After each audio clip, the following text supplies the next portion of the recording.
ರೈತರ ಸುಖದ ಜೀವನದಲ್ಲಿ ನಾವು ಇರ್ತೇವೋ ಇಲ್ಲೋ ಗೊತ್ತಿಲ್ಲ, ಆದ್ರೆ ನಿಮ್ಮ ಕಷ್ಟದ ಜೀವನದಲ್ಲಿ ಮುಗುಳು ಕೊಡ್ಮಟ್ಟ ನಿಮ್ಮ ಜೊತೆಗಿರ್ತದೆ ಅನ್ನುವಂತ ಮಾತನ್ನ ಹೇಳ್ತಾರೆ. ಭೂಮಿ ತಾಯಿಯ ಚೊಚ್ಚಲ ಮಗನ ಎದೆಯನ ಕಿತ್ತ ಎಪ್ಪಿಸಬೇಡಿ, ಸಹನ ಮೂರ್ತಿಗಳು ಸಿಡಿದೆತ್ತರೆ ರೈತರೆಲ್ಲರೂ ರೊಚ್ಚಿಗೆತ್ತರೆ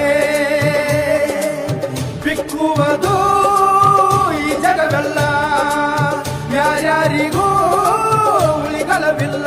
ನಮ್ಮ ರೈತರು ಬೆಳೆದಿರುವಂತ ಬೆಳೆಗೆ ಒಂದು ಅಧಿಕಾರವನ್ನ ನಿಗದಿ ಮಾಡುವಂತ ಅಧಿಕಾರ ನೀವು ಅವರಿಗೆ ಕೊಟ್ಟು ನೋಡ್ರಿ. ನೀವ್ಯಾರು ಸರ್ಕಾರದಿಂದ ನಮ್ಮ ರೈತರ ಸಾಲ ಮನ್ನಾ ಮಾಡೋ ಅವಶ್ಯಕತೆ ಇಲ್ಲ. ನಮ್ಮ ರೈತರೇ ನಿಮ್ಮ ಸರ್ಕಾರದ ಸಾಲ ಮನ್ನಾ ಮಾಡ್ತಾರೆ. ಅನ್ನದಾತ ಅನ್ನದಾತ ಅನ್ನದಾತ ಅನ್ನದಾತ